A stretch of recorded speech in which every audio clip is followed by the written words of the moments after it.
Uma coisa, a Ethane fez aí e o Lucas, né, a pesquisa sobre, né, leu sobre guideline cervical e tudo mais.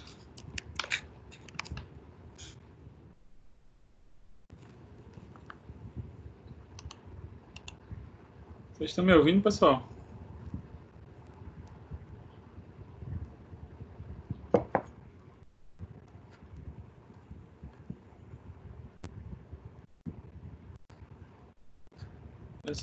Escutando?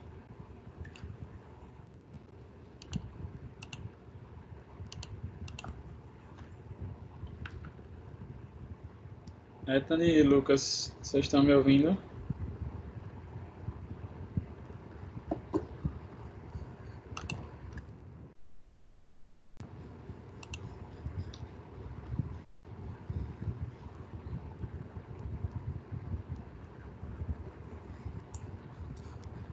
Bom dia, Evelyn. Consegue me ouvir?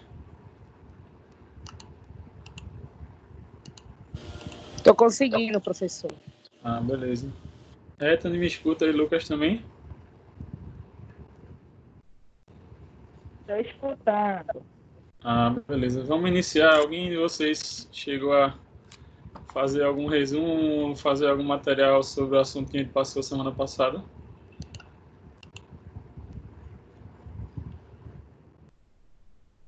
Eu queria discutir hoje sobre cervical.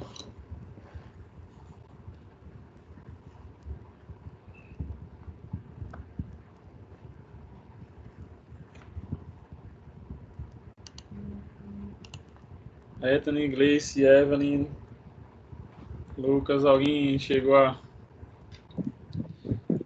fazer alguma coisa? Voltei. A internet deu uma travada. Ah, beleza. Eu estou perguntando se vocês conseguiram ler alguma coisa, ou fazer algum material, ou ler algo sobre cervical. Foi o que a gente combinou da outra vez. Eu não cheguei a ler. E a Ethane conseguiu também? Oi, professor. Oi. Tá bem distante do microfone. É porque eu estou no fone de ouvido. Ah, entendi. Eu não Tu escuto ela. chegou a ler sobre, né, cervical, fazer alguma coisa? Eu li, fiz um slide de novo. Tu consegue botar aí? Só um minutinho. Tá. Eu fiz pequenininho dessa vez. Beleza. É mais pra gente discutir aqui. Se sobrar tempo, a gente fala de outras coisas também. Porque vocês têm a aula depois, aí fica na correria. Né? Que de 250 é água da gente, sendo que foi suspensa as provas porque está no escasseio.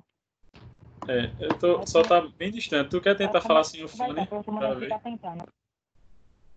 Tu quer tentar sem o fone para ver se aumenta um pouquinho o volume?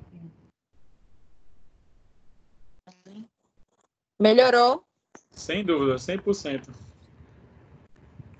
Esse fone de ouvido aqui, porque meu cachorro me fez o favor de comer meu microfone ontem. Tranquilo. Tu tinha falado alguma coisa aí que não deu para ouvir muito bem. Ah, não, eu tô dizendo que a gente tinha a prova de 10h50. Só que aí a faculdade suspendeu as provas porque deu um problema no CIA, mas o professor pediu pra gente ficar tentando. Porque vai resolver, parece daqui para de tarde, eu acho, pelo que eu vi. É, né? Aí Então, vamos ver. se a gente passar eu fiz esse slide aqui pequenininho, certo. E eu li só algumas partes de um guideline que ele... Porque quando traduz, né, ele diz dor no pescoço, mas da cervical. Sim, sim. Qualquer coisa a gente vai complementando. E se também, por acaso, passar um pouquinho de nada, como a prova não está pronta de vocês, então aí a gente vai mais tranquilo hoje, né? Porque os outros dias fica aquela correria que vocês têm a aula. Vai lá, beleza. Pode começar então, Ethane. Vai lá, mete bronca aí. Pronto. Vamos lá. Foi poucos slides que eu vi daquelas recomendações do guideline, que eu disse ao senhor. Aí ele coloca em algumas categorias as partes de dor. Aí ele diz dor no pescoço com déficit de mobilidade, dor no pescoço com coordenação, com comprometimento da coordenação motora, que é incluindo os distúrbios associados ao chicote. E para quem não sabe, isso que a gente deu em neuro, que é aquele... O chicote, como se fosse um chicote mesmo da cabeça, né? Lesão exclusiva e flash. Isso. Dor no pescoço, com dores de cabeça, que é a dor no pescoço associada à dor de cabeça, e a dor no pescoço com dor irradiante, que é a radicular. Ele botou essas categorias. Aí, na avaliação... E volta só um minutinho antes de tu seguir. Observa que é muito parecido quando a gente fala de subgrupo lombar. Também segue mais ou menos essa mesma linha, se você parar para ver, né? Sim. E tem os pacientes com déficit de mobilidade, comprometimento de coordenação motora, dor lombar, só que com referência no membro inferior, aqui é com dor de cabeça, no caso, e a dor irradiada. Né? Pode seguir. Isso. Aí, na parte de avaliação, aí ele pede para a gente avaliar se tem presença de câncer, se tem infecções, insuficiência arterial, ligamentar, se tem disfunções e fraturas, e observar os nervos cranianos. E se a dor cervical ela foi traumática ou não traumática, e se ela está nos estágios agudos e crônicos. Essa primeira Basicamente, parte... professor, essa parte é muito parecida também com as faixas, né? Vermelhas e amarelas. Porque na verdade, algumas coisas incluem. Na verdade, é isso aí mesmo que eu ia dizer. São as bandeiras, né? Bandeiras vermelhas e amarelas. No caso, na verdade, toda essa parte inicial aqui, ó, presença de câncer, infecção, insuficiência arterial, insuficiência ligamentar, é tudo voltado à bandeira vermelha. Que é justamente... Fratura também. Disfunção, talvez, dependendo da disfunção, entraria na questão de bandeira amarela. Mas de fratura para cima, tudo bandeira vermelha. Que é justamente o que ele pede, que é a questão de que se tiver algum desses problemas, voltar para o médico avaliar também. Exatamente, porque não seria paciente indicado para fisioterapia, entende? Sim. Não seria paciente para fisioterapia porque ele está com uma contraindicação grave para o tratamento. Isso. Certo? Aí, aqui, e são algumas partes que eu tirei. Aqui ele fala da avaliação total, que é o que mais interessa para a gente. Eu não falei daquela parte de nome do paciente, essas coisas, porque é tudo que a gente já sabe, já fui direto ao ponto. Sim, aqui eu botei que tem que aplicar os questionários de autorrelato, que é para identificar alterações relacionadas à dor, função, incapacidade e funcionamento psicossocial. Tá um aqui, mas é um I, porque foi com erro de ortografia aí. E o funcionamento psicossocial. Aí eu achei em outro slide em outro artigo, que tem uma escala, que é a WODIF, eu acho. Eu nem botei a foto dela aqui, mas ela tem a abreviada e tem ela completa, que avalia todos esses aspectos do paciente. Aí aqui ele também pede para avaliar na dor do pescoço com déficit de mobilidade, incluindo a amplitude de movimento cervical ativa, o teste de flexão e rotação cervical e o teste de mobilidade segmentar cervical e torácica, que é justamente aquela questão que o senhor fala de avaliar a função do paciente. Aí, dor no pescoço com dor de cabeça, incluindo também amplitude de movimento cervical ativa, teste de flexão e rotação cervical e teste de mobilidade segmentar cervical superior. Tem a mesma coisa de cima e ele já pede alguma coisa diferente, que é só cervical superior. Para cada tipo de dor, ele vai pedindo uma avaliação diferente. Aí, dor no pescoço com dor irradiada. Fazer os testes neurodinâmicos. Aí tem o teste de Spurling, que eu mostrei na aula passada. O teste de distração e o teste de Valsalva. E, por último, aqui, dor no pescoço com comprometimento da coordenação do movimento. Ele manda incluir os testes de flexão cervical craniana e resistência muscular dos flexores do pescoço. E o médico também deve incluir a avaliação algométrica do limiar da dor por pressão, para classificador do paciente. Na verdade, quando aparece aí, é o profissional de saúde. O fisioterapeuta, é isso. Qualquer profissional, né? Na verdade, fisioterapeuta, médico. Exatamente. Aí, por último, aqui, o que eu coloquei foi o tratamento. Eu coloquei o tratamento mais abrangente, mas aqui ele também, lá no guideline, ele divide por dor do paciente. Dor com irradiação, dor aguda, dor crônica, dor subaguda. É de subgrupagem mesmo, né? Subgrupo. Aí, como é bem amplo, eu botei só aqui alguns tópicos, que é fazer a educação do paciente para que ele volte às atividades normais e pré-provocativas. Eu acredito que quando ele quer dizer pré-provocativas, são aquelas atividades a qual trouxe o paciente a sentir dor, aí ele vai fazer um novo teste, ou que não provoque nada. mas que ele volte para ir se adaptando ao ambiente dele. Aí, mobilização manual, que aí vai entrar exercícios de fortalecimento, resistência, flexibilidade, os de postura, os de coordenação, entre exercícios aeróbicos e funcionais. Aí ele pede exercícios de resistência do pescoço, associado com cintura escapular e tronco. Também que a gente vê que tronco entra muito porque está associado. A gente não vai trabalhar só a cervical, tem que trabalhar todo um conjunto, né, basicamente. Aí ele fala dos alongamentos, agulhamento a seco, laser e atração mecânica e ou manual. O treino proprioceptivo do paciente, que a gente faz em basicamente tudo, que é muito... Também vai de acordo com cada paciente, para o que ele precisa. E um exercício de resistência, que é como eu já falei em cima. Beleza. Essas partes que eu peguei, as principais assim, do guideline, para a gente discutir. É importante essa parte da discussão. Mais alguma coisa a acrescentar? Não, só isso mesmo.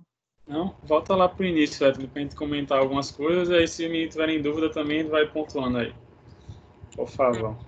Alguém tem alguma pergunta do que Ethan mostrou aí? Pode botar já no primeiro, Ethan. Peraí, professor. No próximo aqui, as categorias. Não, os meninos que estão aí, Laura entrou agora, Gleice, Evelyn, Lucas, alguém tem alguma pergunta ou deu para entender o que Ethan falou aí? Vem aí. Pode falar, meu povo, não fique com vergonha não. A ideia aqui, nesses encontros teóricos, é de somar um pouquinho mais na sua prática. Infelizmente, a gente não está podendo ter a prática presencial, mas quando você tiver, se lembrar de tudo isso, você vai ver que o atendimento vai melhorar muito. Então, veja que quando a amiga apresentou o guideline aqui, né, o que ela leu, e inclusive se for pesquisar outros, vai ser mais ou menos no mesmo esquema mesmo, você vê que hoje em dia os profissionais, né, ou os países aí quando estão desenvolvendo esses materiais, porque ainda não existe um guideline brasileiro, né, está se pensando em fazer, mas ainda não está pronto, você vê a galera tentando pegar os pacientes com dor cervical e agrupando em categorias para facilitar, para ser utilizada a melhor intervenção para aquela categoria. Porque você entende que um paciente que tem uma dor com característica neural não é a mesma coisa de um paciente que tem uma dor com alteração de coordenação motora, ou mesmo poderia ser aqui um outro tópico, não está aqui, mas uma dor relacionada à parte psicossomática, né? Uma dor que está sendo gerada por alteração cognitiva, né, etc. Que são coisas diferentes. Vocês conseguem entender isso aí, sim ou não, pessoal? Vocês estão ouvindo, pessoal? Sim. Pode responder. Então, são coisas diferentes. Aí, por ser diferente, embora o sintoma está na mesma região, é que essa galera está tentando meio que, por meio dos artigos científicos, identificar o seguinte: qual o melhor tipo de intervenção para os pacientes que têm déficit de mobilidade? Qual o melhor tipo de intervenção para os pacientes que têm coordenação motora? Qual o melhor tipo de intervenção para os pacientes que têm dor cervical com dor de cabeça? E assim por diante. Por quê?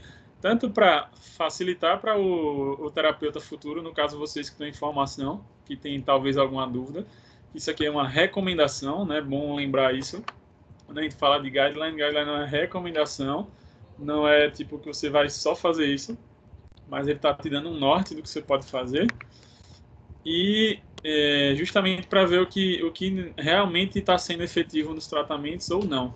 Porque tem muita coisa, às vezes, no dia a dia que a gente está utilizando e fazendo, que não necessariamente é o que está fazendo o paciente melhorar. Porque lembra que a gente tem as questões do efeito placebo, a gente tem as questões do efeito nocebo,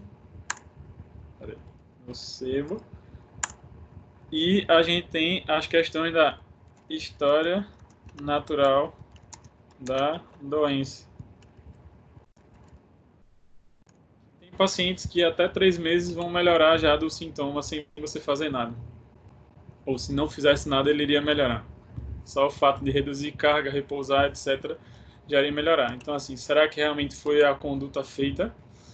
Aí, por isso que, né, passando para o próximo slide aí, né, da Ethan, que no caso ela botou a parte de avaliação, é importante, primeiro, a gente saber se esse paciente é para fisioterapia ou não. Primeiro ponto, por isso que entra essas bandeiras aí para a gente avaliar. O paciente tem câncer, e aí vai ser destinado para um setor específico. Até tem a fisioterapia oncológica, né, mas aí não, talvez, ser atendido pelo setor de coluna. A gente, uma vez, no semestre, aí, não lembro se foi nesse agora no anterior, recebeu uma senhora, teoricamente, com dor na coluna. Quando foi ver todo o histórico da mulher, a mulher estava cheia de metástase, um caramba de coisa, de tumor, um bocado de coisa.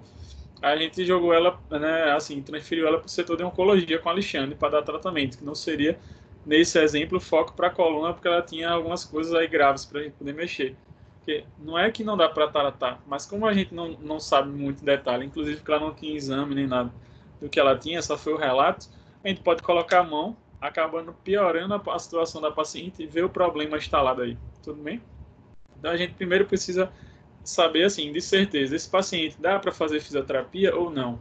E se não, como o Ethany falou bem, encaminhar para o serviço devido, no caso médico, né? Ou se for algo psicológico, serviço de psicólogo, psiquiatra, que seja. A partir disso, eu, né, tirei essas questões, eu só tenho talvez disfunções, alteração de movimento, aí eu vou partir para o outro momento que ela falou da avaliação. E tá ótimo isso aqui, claro, a gente só precisa, porque foi um geralzão que ela colocou. Por que se fala tanto hoje em dia em questionários de autorrelato? O que é que vocês acham aí? Por que é importante ter esses questionários de autorrelato? Pergunta para vocês. Professor, eu acho que é porque, além de ser mais individualizado ao paciente, ele sinaliza melhor o que é que o paciente apresenta, a patologia, e até para, quando a gente vê se o tratamento está sendo eficaz, ele funciona melhor que a avaliação, eu acredito, porque a avaliação ali vão ter dados que o paciente já mostra para a gente, basicamente. Não que não Sim. esteja no de autorrelato, mas a questão é que no de autorrelato, quando a gente faz no início e faz no final, a gente vai comparar e a gente tem uma coisa assim, como é que eu posso dizer? Uma visão mais perceptível de que aquilo realmente funcionou com o paciente da gente, porque ele mostra. E, na verdade, complementando só o que você falou aí, é a questão de quantificar o tratamento, na verdade. Saber assim, quanto que esse paciente de fato melhorou. Quantos por cento, ou em termos de classificação, né, de severo, moderado e leve. Então, ele chegou numa condição de incapacidade, pelo autorrelato dele, severa. E aí, ao final do tratamento, agora ele tem uma incapacidade leve, eu já não tenho mais nada. Então, esses detalhes é muito interessante você utilizar esses questionários para ver, né, sobre dor, incapacidade, etc. Ou como a pessoa está satisfeita ou não mesmo. Às vezes tem a questão de, você vai ver nas pesquisas que fala sobre satisfação do paciente com o tratamento. Por exemplo, os estudos que falam de manipulações. Manipulação não é todo paciente que pode receber trust, receber manipulação. Existem as contraindicações. E existe, às vezes, aqueles que não é nem questão de contraindicação, é porque não seria realmente a técnica mais indicada para aquela pessoa. Só que a pessoa gostaria de receber porque vê falar tão bem que ele quer receber os estralos. Aí vai entrar naquela questão assim, se for perguntar a essa pessoa sobre satisfação do tratamento, a satisfação dele vai ser alta. Se for falar sobre eficácia, eu estou dando um exemplo para uma pessoa que não precisaria da manipulação. Sobre eficácia, talvez não vai ser tão assim, porque não era a técnica para ele. Não sei se vocês entendem o que eu estou falando. E a gente tem que ter bem isso determinado na nossa cabeça. Aí depois, a Ethany aqui pegou e falou de cada grupo separado em relação à avaliação. Então, por exemplo, primeiro, né, dor no pescoço com déficit de mobilidade. Incluir a avaliação da amplitude de movimento da cervical. Então, vai fazer os movimentos flexão, extensão, inclinação, rotação, né? Que é o que ela falou aqui. Tanto cervical e torácica, que é importante, sim. Porque você vai ver, se você for ler outros guidelines, tem um guideline da JOSPT, por exemplo, não sei se foi esse que tu viu, Ethany ou outro, né, no site JOSPT, que justamente ele fala dessa relação assim, ou outros textos que você vai ler sobre cervical, até mesmo os estudos científicos, os ensaios clínicos Foi esse mesmo, professor, da JOSP. as revisões, que fala muito relacionado ao seguinte, que você tratando a torácica, então, por exemplo, como conduta, né, já que é um paciente que tem déficit de mobilidade, você poderia utilizar a manipulação torácica, por exemplo, se ele tem indicação para isso. E a manipulação torácica, mesmo o paciente com a dor cervical, então, assim, a importância de você mexer num local inicialmente que não é o local da dor, pode, por uma questão de irradiação de estímulo, gerar uma resposta sobre a cervical, pela proximidade. E também por ter essa relação da articulação, né, cérvico-torácica. Então, assim, caiu aí o teu slide. É uma recomendação, inclusive, né, do próprio guideline que a Ethany pegou aí, você, por exemplo, como conduta para os pacientes que têm déficit de mobilidade, você tratar ou manipular, mobilizar, isso, volta mais um, volta um, esse aqui. você manipular ou mobilizar o segmento torácico para melhorar Na essa dor última cervical. foto, eu adicionei uma escala de autorrelato que eu vi, aí para o povo ter noção mais. Beleza. Certo? Então, assim, avaliar a mobilidade é importante. E aí, por exemplo, esse quadro 1, você pode iniciar com terapia manual, seria uma indicação aí legal, né, já que esse paciente está com dor, restrição, que pode ser os encurtamentos musculares e articulares. E logo após essa melhora, o que é que você tem que incluir, pessoal? Mobilidade cervical, exercícios que trabalhem estabilidade e mobilidade, por exemplo. Tudo bem, pessoal? Sim ou não? Tô vendo a galera muito calada hoje. Não sei se é a semana de prova. Ou não, né? Pode falar aí, povo. Só tô vendo o Ethan comentando. Lucas, que ainda falou que eu vi. Aí o segundo grupo, que é o grupo com dor no pescoço e com dor de cabeça. Aí ela fala aqui, né? Incluindo ADM cervical ativa, teste, né, de movimento, como foi o outro, teste de mobilidade segmentar cervical superior. Não sei se vocês entendem quando a gente fala de cervical superior e inferior. Então, por exemplo, o que seria cervical superior? Seria a região, na verdade, vou botar como OA. A. Seria occipital, estou botando no chat aqui, occipital, atlas e axis. Essa junção ou essa articulação aí entre esses ossos e o crânio, né, no caso por conta do occipital, é que é chamado de cervical superior ou cervical alto. Quando você pega de C3 para baixo, algumas literaturas consideram como cervical baixo. Quando você vai ver a questão biomecânica de movimento, você vê o seguinte, que a cervical alta tem uma predominância por conta, inclusive, do formato ósseo, aí entra o conhecimento anatômico nosso, né? Porque você vê, C1, qual a característica diferente de C1 para as outras? O que é que C1 não tem? Corpo. O corpo vertebral, ela tem só os arcos anterior e posterior. E o que é que C2 tem em relação às outras diferentes? O dentinho, né? Que eu esqueci o nome Tem o dele processo odontoide, exatamente. Então, eu vou ter o dente Isso. e o arco de C1, que vai facilitar os movimentos de rotação da cervical. Todas as vértebras fazem rotação, mas C1 e C2 é característico de rotação. Então, se meu cliente, na avaliação, ele tem déficit de rotação, uma boa possibilidade, e ainda mais, ele tem dor de cabeça, é você avaliar essa cervical alta, a mobilidade dela, tanto palpando quanto com teste de mobilidade. Se agora esse meu paciente tem dificuldade não na rotação, mas sim nos movimentos de flexo, extensão, pela biomecânica, possivelmente de C3 para baixo tem alguma restrição. Então você vai palpar de C3 para baixo e verificar. Isso não é uma regra, mas é muito comum esse tipo de característica.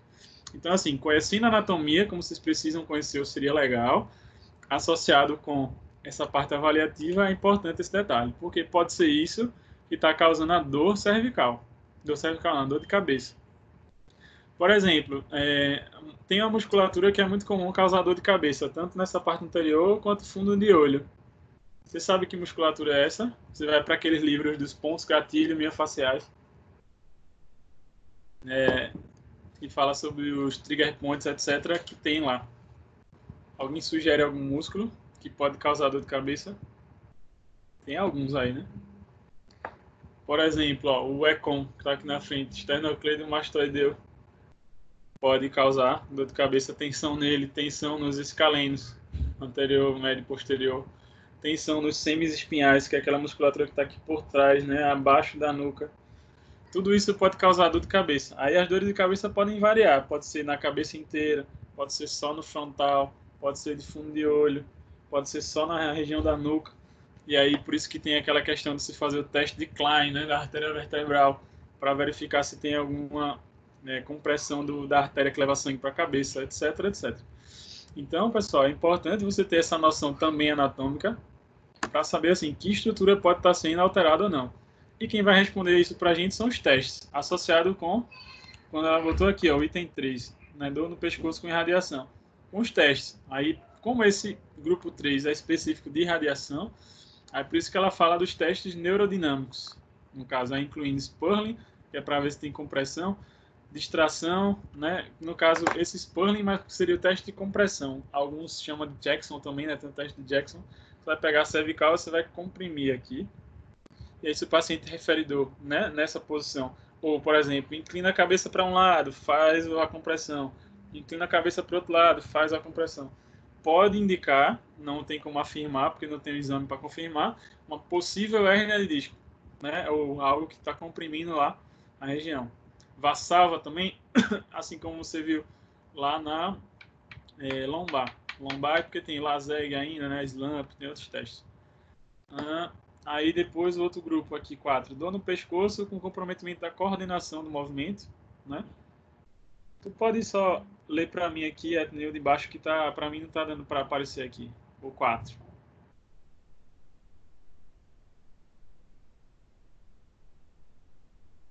Etney?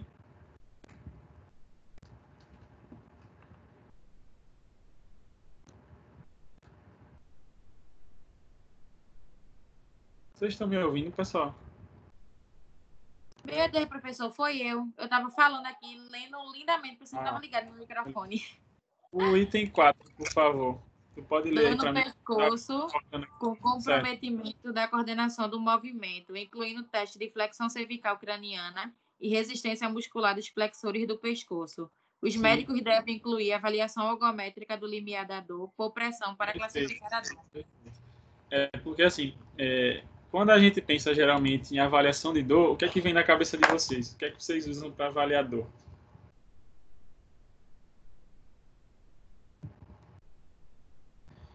O que é que vocês usam para avaliar dor? Qual é o parâmetro que a gente tem para avaliar dor? A EVA. Geralmente é isso, a EVA. A escala visual analógica. No inglês, alguns estudos, ele não aparece EVA, é como se aparece assim, ó, VAS, né? Que é S de scale, né? Mas é a mesma coisa, a EVA. Que é aquela nota que o paciente dá de 0 a 10, né? Sobre a dor dele. Só que você consegue concordar comigo, não sei, que isso é meio subjetivo, porque assim, o que é uma dor 7? O que é uma dor 10, 9, 3?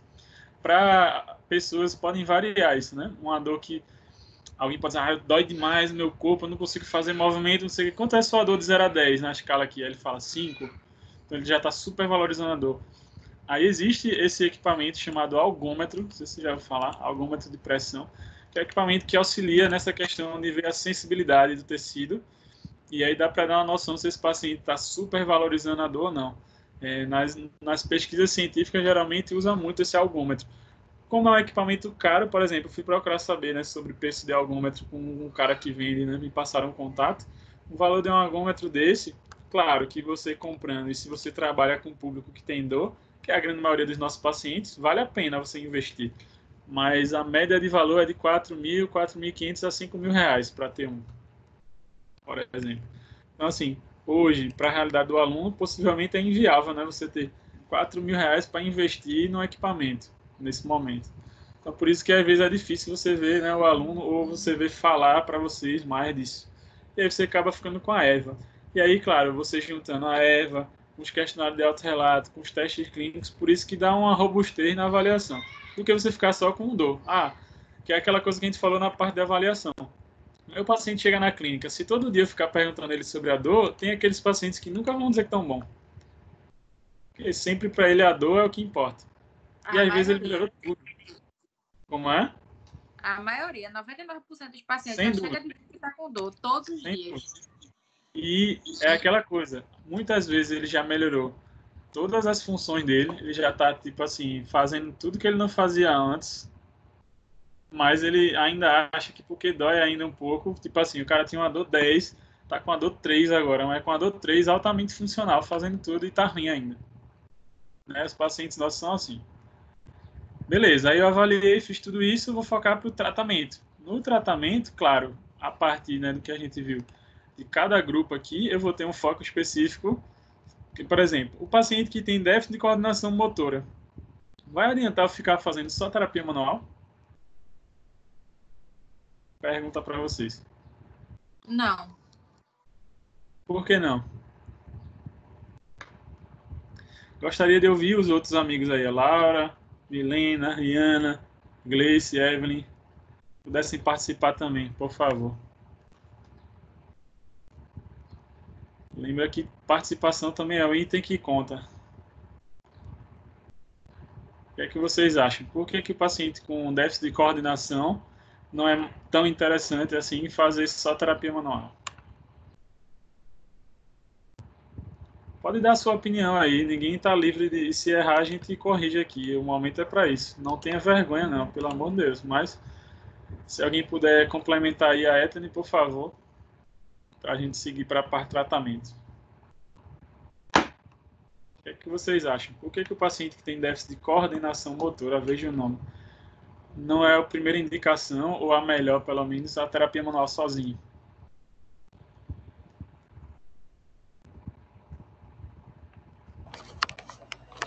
Porque eu acho que é necessário que a gente treine o movimento junto com ele, né? Se a gente ficar sempre fazendo o movimento por Chegou ele. alguém aí para responder. Verdade, Laura.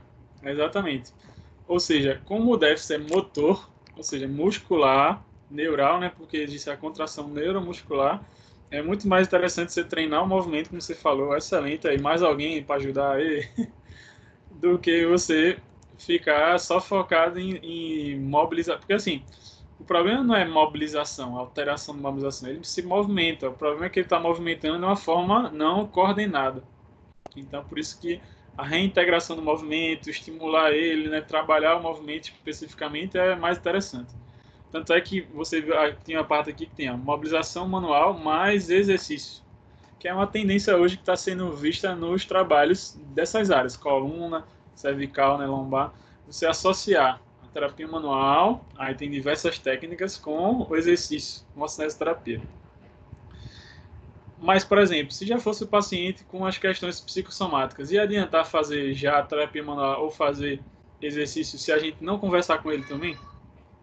Consegue entender que para cada tipo você vai ter um início talvez diferente?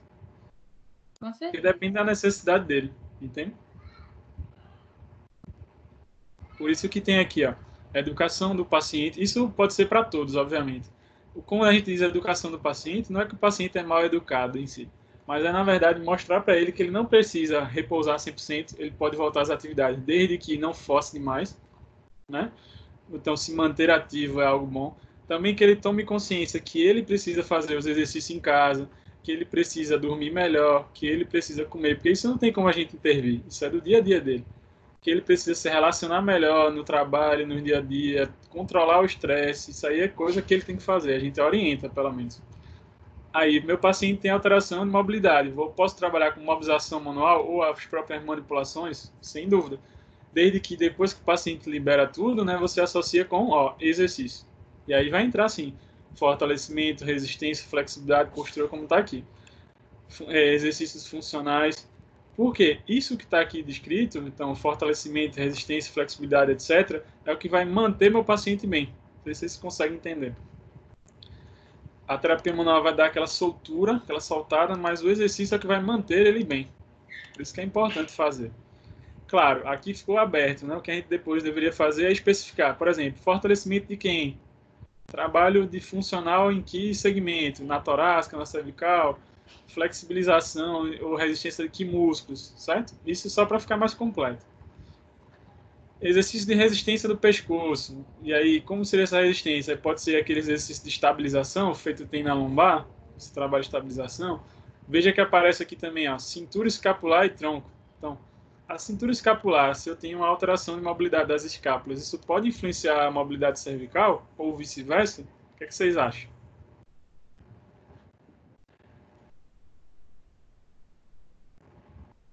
Existe relação das escápulas e dos músculos que se fixam na escápula com a cervical? Sim ou não? Professor, tem sim. Sem dúvida. Tem sim. Até Oi, você porque ia a gente perguntar. sabe que o membro superior ele é inervado por vários pares de nervos cranianos que vai sair tudo ali da cervical. Na verdade, os nervos do... Não, nem seria craniano, mas seria os nervos do plexo braquial. Mas é isso. A cervical estimula o membro superior. Exatamente.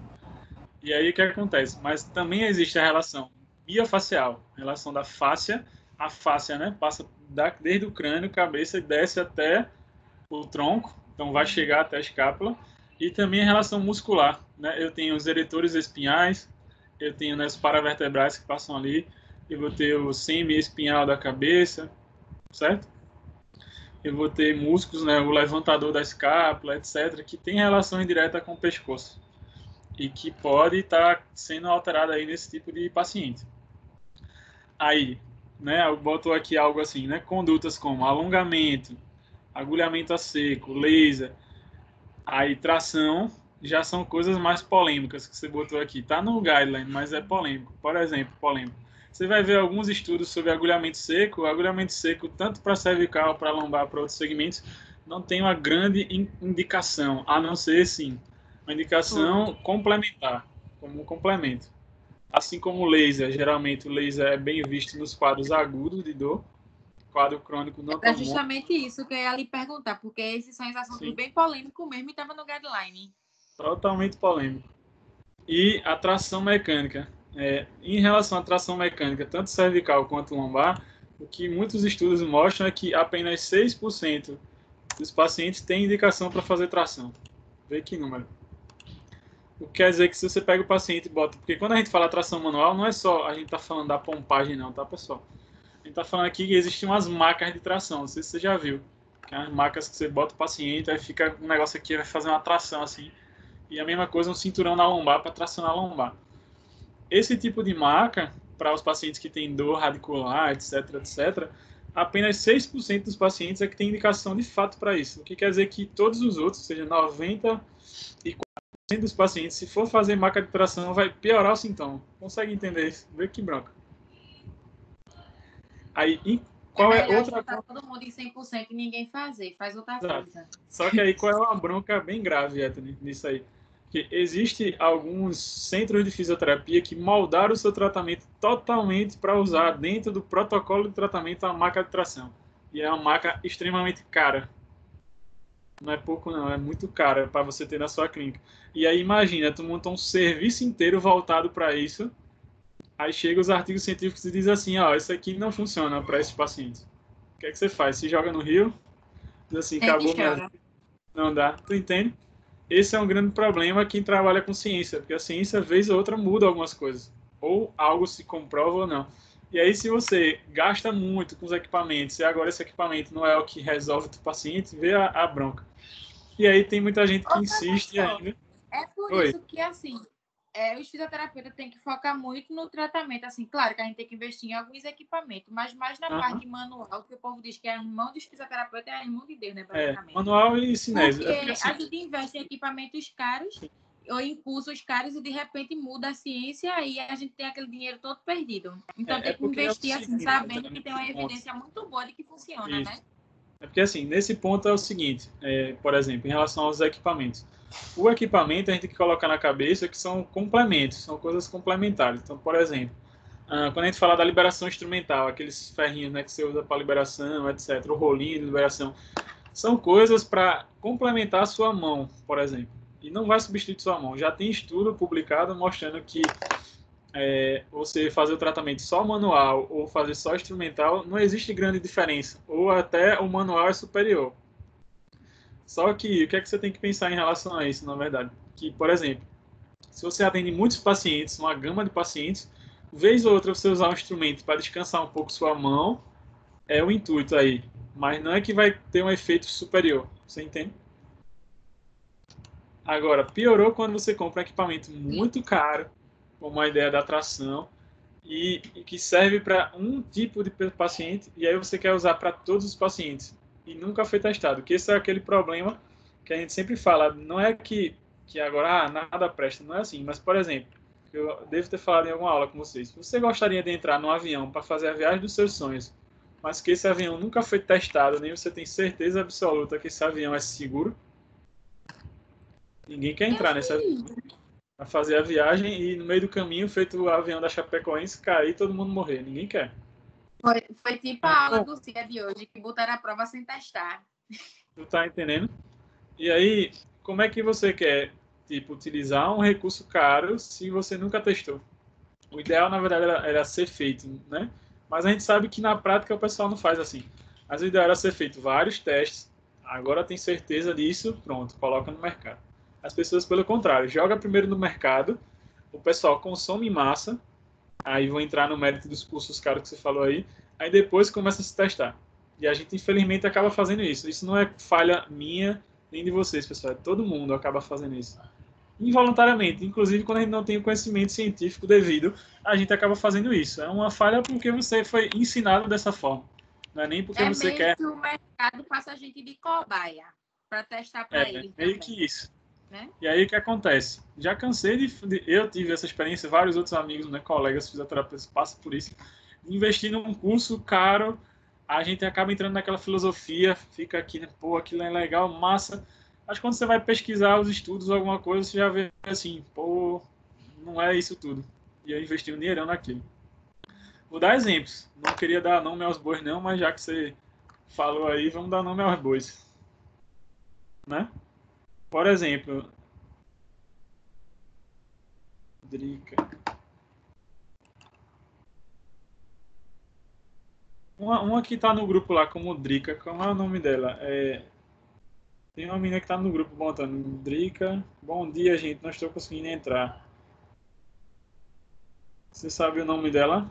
Para eu poder botar aqui. Em relação aos cursos aí que tá falando caro, por exemplo, vou botar É a jogar. Adriana, Eu professor. acho que foi a Adriana. Eu pedi para ela ingressar já. Ah, beleza. Deixa eu tentar botar aqui. Convidei ela.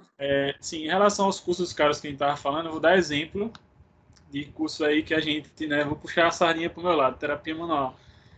Alguns que são realmente tem estudo, outros não. Curso de terapia manual que tem artigo científico, pelo menos tentando ser feito.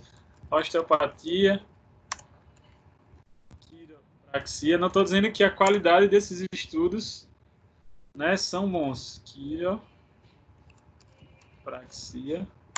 Não estou dizendo que a qualidade deles são boas, mas que pelo menos tem sido tentado fazer pesquisa.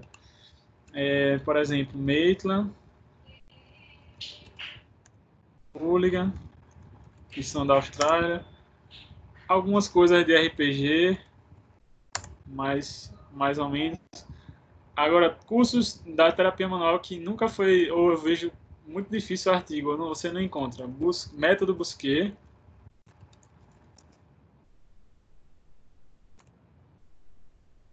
Fisioterapia. Vocês já viram isso? Soyer. Nunca vi também trabalho de Soyer. Pode ser até que tenha. E, incrivelmente, observa, esses aí todos têm uma tendência de ser franceses, né, criados por franceses. E não estou aqui com o intuito de polemizar, não, pessoal, em nenhum momento. Só estou dizendo que você vai pesquisar estudos sobre isso. Artigo que também tem muito, né, um método que tem bons artigos, PNF. Também tem bons artigos. Mas esses aqui, Busquet, microfisioterapia, Soyer, que eu não escrevi aqui, mas, né, se eu falar, você vai pesquisar estudos, é mais difícil de ter trabalho. Aí tem várias questões. Não sei se é porque o pessoal que trabalha com método tem algum receio de confrontar ele para ver se é bom mesmo ou não, ou às vezes é o perfil mesmo da galera que não quer pesquisar para, né, que pesquisa quer não dá trabalho, né, para fazer.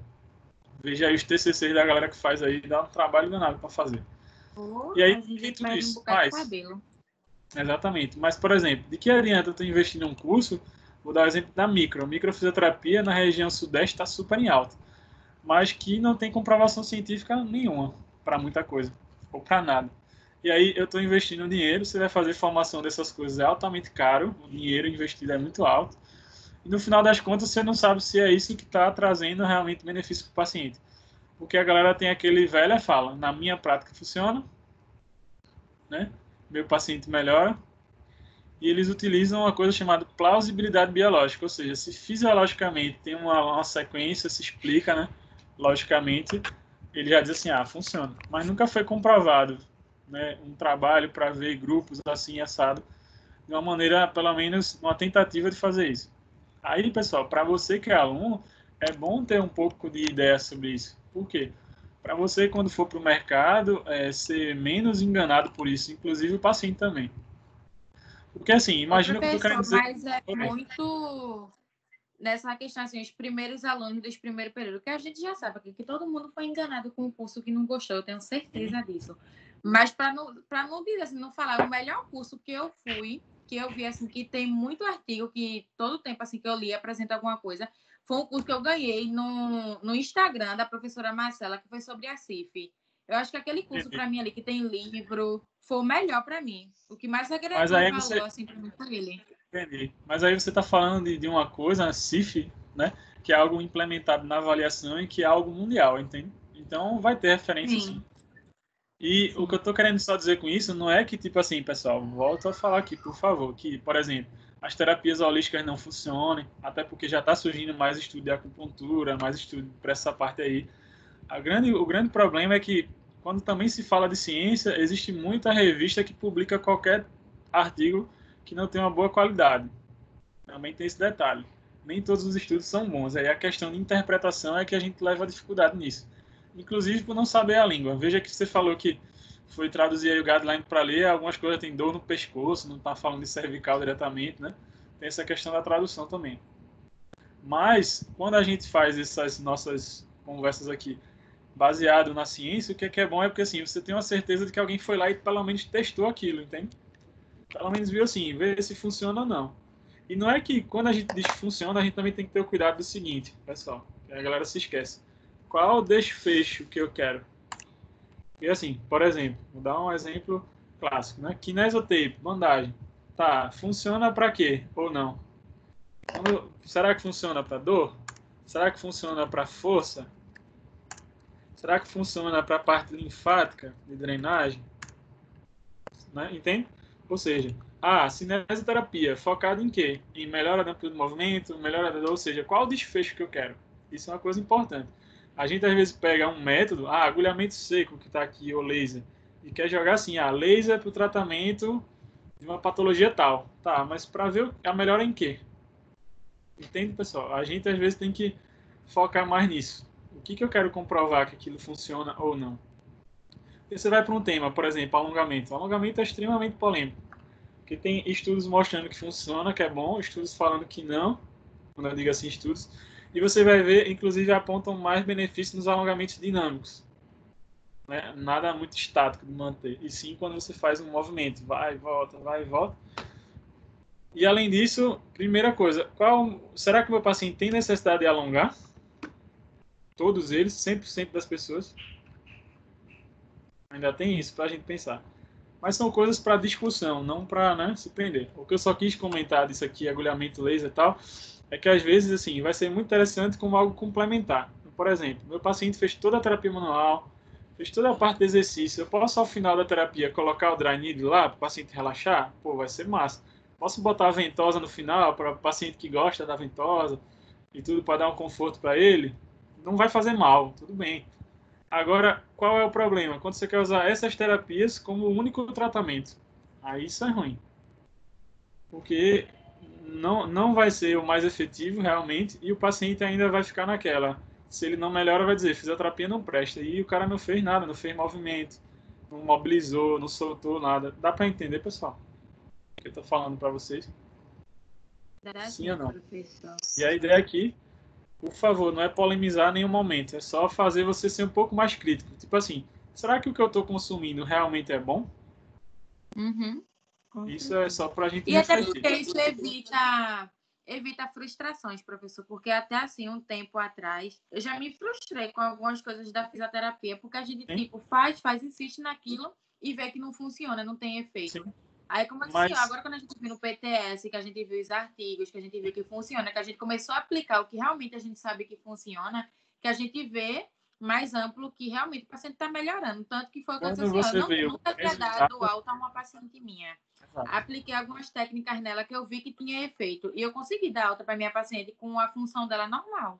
Quando você vê o resultado acontecendo, né, isso é muito legal e motiva vocês, né? Quando você vê o resultado. Então, assim, essa é a palavra-chave, resultado. Então, como que eu transformo o que eu vou fazer no atendimento em resultado? Isso é a grande pergunta que a gente vê, né?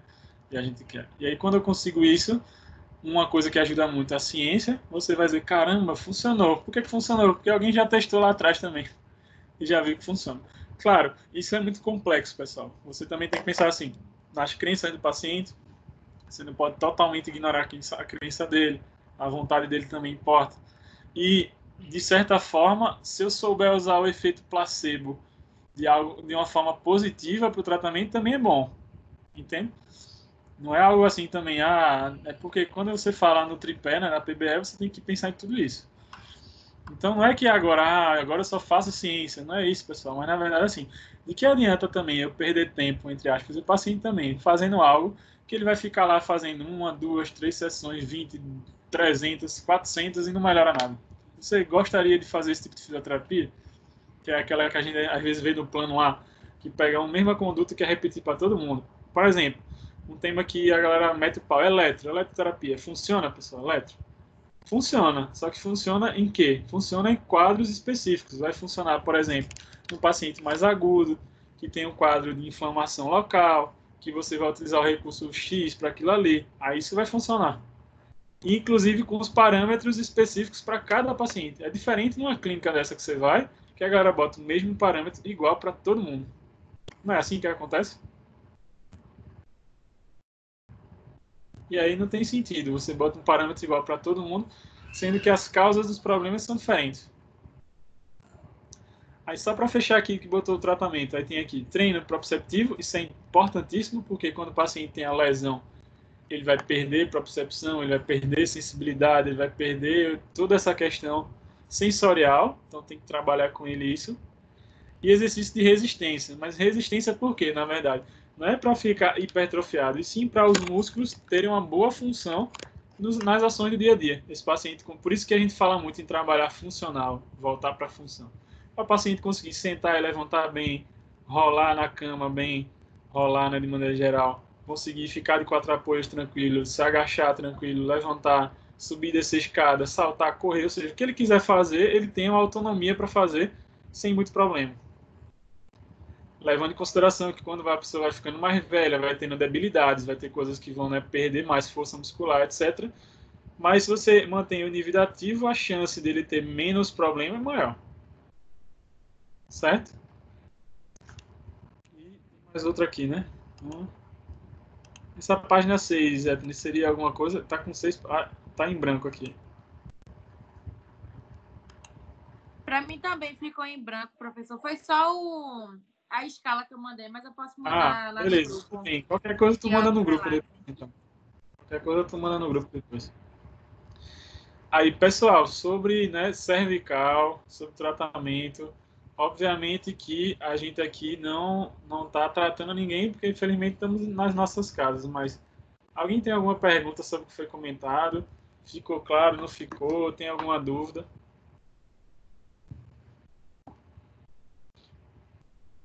Podem falar aí, meu povo, não tenha vergonha. Estou sentindo vocês hoje, todo mundo mudo. É a atenção da prova. Deve ser, deve ser. Eu espero que semana que vem isso melhore aí. Agora deu o questionário. É só demonstrando que essa primeira aqui é a que é completa e essa segunda é a que é abreviada. Ele abrange os aspectos psicológicos, a atividade de independência do paciente, relações sociais, o meio ambiente e entra até o que o senhor falou, a religião do paciente, espiritual. Sim, isso é muito interessante, pessoal. Pelo seguinte, porque assim, a gente tem que se preocupar mais em, por exemplo, nos atendimentos, ouvir o nosso paciente. A gente ouve pouco, a gente quer muito mostrar conteúdo para ele e se preocupa pouco em ouvir. O que acontece? Às vezes esse paciente, eu vou falando não só da realidade clínica escola, a realidade que vocês vão encontrar depois no consultório mesmo. O paciente chega para vocês, vai lá no consultório da Etna, da Laura, da Milena e Adriana, da galera que está aqui. E aí quando chega lá, às vezes é um paciente que já rodou Recife e região inteira, Olinda, Jaboatão, tudo, já foi para fora, já voltou, e chega em você como a última esperança. Aí, será que a gente vai fazer algo muito extraordinário ou diferente do que os outros já tentaram fazer? Então, assim, será que eu ouvir esse paciente e também questionar ele no seguinte, o que é que você espera do tratamento? Às vezes o cara espera algo milagroso, algo fantástico, algo... não, você vai chegar aqui, vou estralar tudo, e vai estar novo, e que não é bem assim na prática, pessoal. Então, a gente tem que ter muito cuidado, primeiro, com o que a gente promete para os clientes que a gente vai fazer. Você vai voltar a andar, você vai fazer isso. Não sei, velho. Pode ser que não aconteça. E a gente tem que ouvir mais o cliente, em termos de saber assim, o que é que ele está inseguro, o que é que está inquietando ele, qual a inquietude que ele está, o que é que ele está pensando sobre o tratamento, se ele está gostando, se ele não está, né? O que é que ele acha que você vai propor para ele. Tudo isso também tem que estar no pacote. Porque senão a gente entra naquela de a gente tá fazendo um tratamento e a gente não faz a menor ideia se está sendo efetivo ou não. E, por exemplo, o paciente veio para o teu consultório, tu atendeu hoje, ele só vai vir daqui a uma semana, ou sei lá quando, ou outros dias, ou ele não volta mais. Como é que você sabe se ele melhorou ou não? Eles conseguem entender o que eu estou perguntando aqui? Como é que eu sei? Se o paciente veio lá, fez o atendimento e foi embora, mas ele não me falou se melhorou ou não, não me mandou mensagem, você também não perguntou nada. E aí eu não sei se o que eu estou fazendo está sendo bom, se os clientes estão vindo porque o tratamento é bom, se os clientes vêm porque alguém indicou, mas chegou aqui e não ficou tão bom, aí sai falando mal de você ou não, e por aí vai. Então, assim, a gente precisa ter mais essa certeza. Quem vai me dar essa certeza? As quantificações que você faz. Então, aplicar o questionário no início e no final, aplicar os testes de avaliação e anotar os dados, quanto que o meu paciente melhorou, e se melhorou, ou se não melhorou nada, repensar no tratamento, a EVA e etc, porque isso vai me dar dados. Ah, meu paciente chegou assim, e agora ele está assado. Podendo ser algo em papel, mas hoje em dia tem aplicativo no celular que trabalha com tudo isso. Por exemplo, tem o Physiotherapy Questionários que você usa, né? Tem os questionários e tem aplicativos hoje em dia que tem os testes de avaliação. Eu mesmo na desportiva, por exemplo, uso muito um aplicativo chamado FAST, porque esse aplicativo ele já tem os testes específicos para cada esporte e os testes funcionais específicos. Não é que eu preciso depender do aplicativo, mas ele já facilita para mim o tempo de avaliação. Porque a gente sabe que eu vou ter, sei lá, 1 hora para avaliar o cara, mas imagina, se você vai botar tudo no papel, imagina você ter que fazer avaliação de postura, avaliação de movimento, fora anamnese, vai levar umas 2, 3 horas para fazer tudo. Imagina se você tiver 5 pacientes numa tarde para fazer isso. Dá tempo de você atender cada um 2 horas de atendimento? Você vai levar um dia inteiro. Vai ser estressante, cansativo. Então, quando a gente fala de avaliação, por isso que precisa se praticar mais, é para cada vez você ficar mais preciso no que você vai fazer e você ganhar tempo, não é questão de ganhar tempo, e sim, na verdade, você ser mais assertivo, acho que essa é a palavra, mais assertivo no que você está fazendo. Pode fechar aí, Etna, já, o slide. Pode fechar já. Alguém tem alguma pergunta, pessoal? Por favor, gostaria de ouvir vocês. Ficou claro, não ficou? Deu para entender o tratamento, sim ou não? Lembrando que isso aqui que a gente conversou são apenas recomendações, né? Não quer dizer que para cada paciente existe a individualidade de cada um também, mas é importante vocês entenderem as recomendações. Se vocês saírem da graduação, pelo menos sabendo um pouquinho das recomendações e aplicando isso no dia a dia, vocês já vão ver que já vão sair bem melhor do que vocês entraram. Mas eu gostaria de ouvir vocês, se vocês têm alguma dúvida, alguma pergunta, se entenderam, se não entenderam, se ficou claro, se não entendeu nada, por favor. Para mim, eu entendi, ficou claro e esclareceu muita coisa do guideline. Obrigada, professor. Beleza. E as meninas aí? Adriana, Evelyn, Gleice, Laura, eu também Menezes, entendi, professor. Alguém tem alguma pergunta? Alguém escreveu. Não. Diana botou, tô tranquila. Que bom que você está tranquila. Espero que todos estejam tranquilos. Para mim também, professor, tá tudo tranquilo, eu entendi, não tem dúvida não. Beleza, então. Claro, o que é que falta depois de tudo isso que a gente conversa? É pegar essas coisas e colocar na prática, obviamente. Embora a gente, né, nesse momento, não está podendo fazer. Mas quando voltar aí os atendimentos, fazer isso. Mas, por exemplo, se a gente tivesse também na prática, não estaria dando para discutir esses textos, talvez, pela correria, né? Também tem isso. Ou pela internet, lá na faculdade, que a gente talvez não conseguiria acessar esses textos aí. Seria, né, algo mais difícil nisso. Então, tem um lado bom também nisso. Se a gente olha para o lado positivo das coisas, também é importante. Certo, pessoal? Mas se vocês dizem que está tranquilo, eu vou confiar nisso. Mas nada impede também de dúvida durante a semana, vocês mandam. Pergunta da Rihanna, vamos lá. Acho que é Rayana, né? Eu tô falando Rihanna, mas é Rayana. Quais os melhores aplicativos para avaliação que o senhor indicaria? Veja a pergunta aí. Vamos tentar lhe ajudar. Na verdade, o que é que eu indicaria? Eu indicaria para vocês já usam, né? Ou alguns já me falaram aí, que é o Physiotherapy, que Questionnaires, que é o questionário voltado, né, os questionários científicos utilizados. Você pode fazer o autorrelato, como Ethany falou. Esse é um. Existe aplicativo para tirar foto da postura, que é um chamado ACPP Core 2, que é um aplicativo que a foto já sai com os quadradinhos, como se fosse um simetrógrafo. Você pode utilizar para tirar as fotos da postura anterior, né, perfil direito, esquerdo, posterior, como se fosse já o próprio simetrógrafo na câmera do seu celular.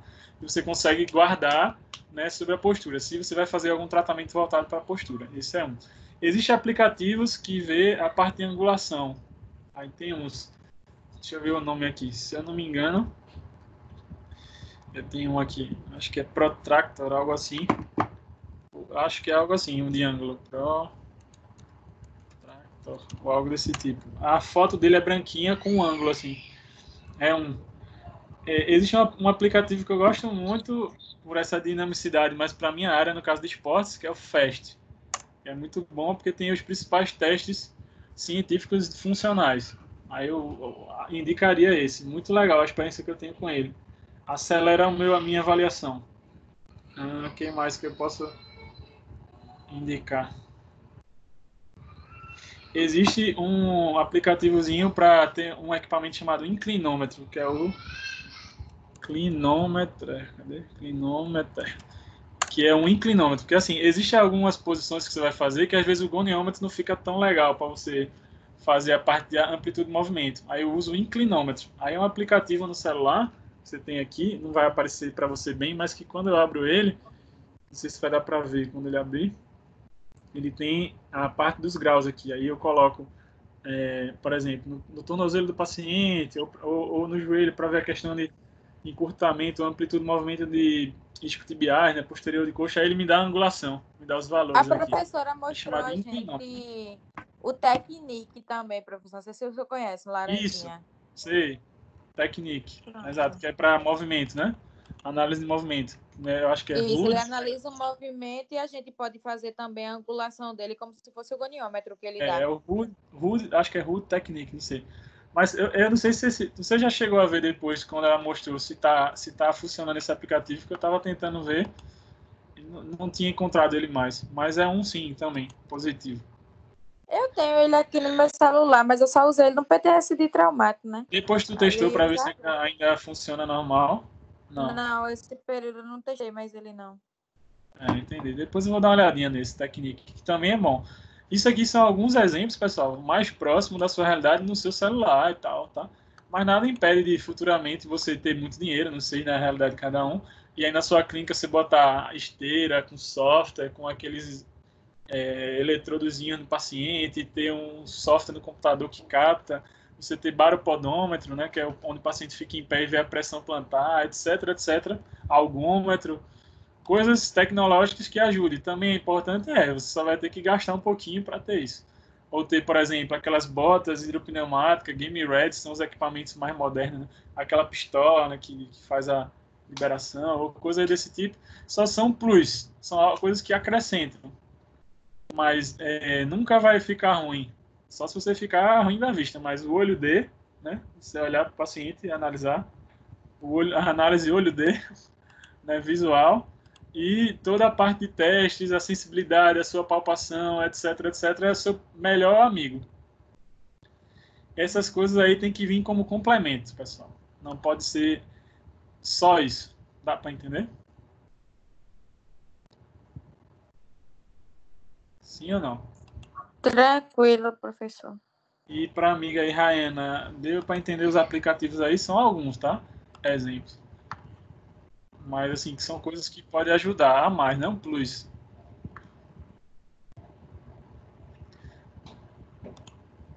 Certo? Que eu uso mais para quantificação, porque é prático, né? Por exemplo, se eu usar o Fisioterapia Questionários, o questionário já fica salvo no seu celular, você já pode imprimir o relatório, mandar o relatório para o paciente ou para outro colega. E o que é legal dessa quantificação é que a gente consegue falar a mesma língua todo mundo. Tipo assim, Ethany está atendendo um paciente lá. Tu moras em que bairro, Ethany? Só um exemplo. Curado 2. Curado, por exemplo. Ethany está atendendo Curado. E outra aqui, não sei se Laura, ou outra aí mora, não sei, Boa Viagem, Afogado, não sei se é isso mesmo, mas E aí, por exemplo, a Ethany manda um relatório para a Laura ou para a Adriana, para alguém, e aí você tem ideia do mesmo dado, a gente está falando a mesma coisa, porque, o resultado do Overstreet para lombar deu tanto, e aí você vai lá e sabe que o paciente está com a incapacidade leve, moderada, então imagina que esse paciente saiu de Ethany e foi ser atendido por Laura, por exemplo. Se Laura tem acesso a esses dados que a Ethany fez lá com ela, por exemplo, com o paciente, ele já sabe inicialmente como esse paciente está. Aí depois Laura vão fazer outros testes para confrontar e para comparar. Mas a gente consegue falar uma mesma língua, inclusive. Mas como que a gente tem que fazer isso? Quantificando mais. Tendo mais dados para dizer assim, meu paciente melhorou porque ele melhorou isso. E não simplesmente porque só a dor, como a gente fica focado na dor. A dor é consequência, pessoal. Consequência de alteração de mobilidade, de força, resistência, etc. Tudo bem quanto a isso, pessoal? Sim ou não? Tudo ok. Pronto. Aí, a gente falou, então, na outra, né? Já falou de lombar, falando de cervical. O que é que eu gostaria que a gente fizesse assim na próxima semana? Vamos falar aí sobre 3 patologias, inicialmente, na sequência, na verdade. Que vai ser hérnia de disco, escoliose e espondilolistese. Vamos começar pela escoliose. Então, o que é que eu queria? Que semana que vem, pode ser nas duplas que vocês tinham ou não sei se estava em dupla ou está individual, ou forma as duplas aí. Cada dupla vai pesquisar sobre escoliose, tanto a parte de avaliação, tratamento, baseado em um artigo, ou tentar achar um artigo que fale sobre avaliação e tratamento da escoliose.